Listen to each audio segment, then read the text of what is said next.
Nemi's toddler Kenny went wild when they walked into the local grocery store. Kenny ran as fast as the pat of his sneakers could carry him. Nemi took a deep breath and decided to shop. Kenny was at the other end of the aisle talking to Cassie. Cassie was adept at deciphering toddlers' English. Nemi felt Kenny was safe with her friend. After making her cheese selection, Kenny stood beside the cart. He was eating a chocolate chip cookie. Looks like someone visited the bakery. While Kenny was preoccupied, she picked him up. "Don't you want to share your cookie with mommy?" He took a bite and shook his head. Nemi tightened the strap in the cart seat. He wasn't happy. "One more item on my list, then we can go home." "No," Kenny shouted. "There you are." Cassie walked over and bopped the end of Kenny's nose with her index finger. If the twos were terrible, Nemi looked at Cassie. Then the threes are traumatic. The women giggled. Kenny also giggled. "Do you think that was funny, young man?" Nemi asked him. Cassie looked impatient. "I have big news that I have not told you."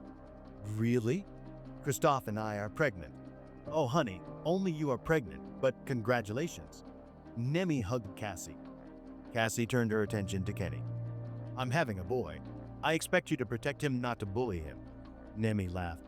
"This one is a terror right now. I hope he becomes a good protector." The moment in the grocery store faded quickly.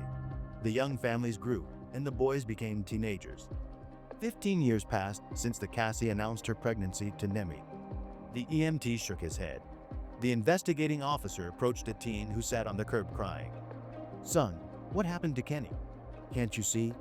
"Yes, but who shot Kenny?" Cassie heard the sirens and saw both police and ambulance race by. She followed, and as she rounded the corner, she saw her son talking to the police. Then she saw Kenny laying on the ground. An EMT placed a sheet over Kenny. Before the officer could stop her, Cassie called Nemi. "There's been an accident. Come immediately." Nemi arrived and saw a heavy sheet covering a body. The boys' bicycles were twisted together on the nearby lawn. Then she saw Cassie hugging her son. Nemi yelled, "What happened?" "Kenny protected me." He pointed at the sheet. Nemi rushed over to the body and lifted the sheet. She saw the color fading from her son's cheeks. The bullet wounds darkened with coagulated blood.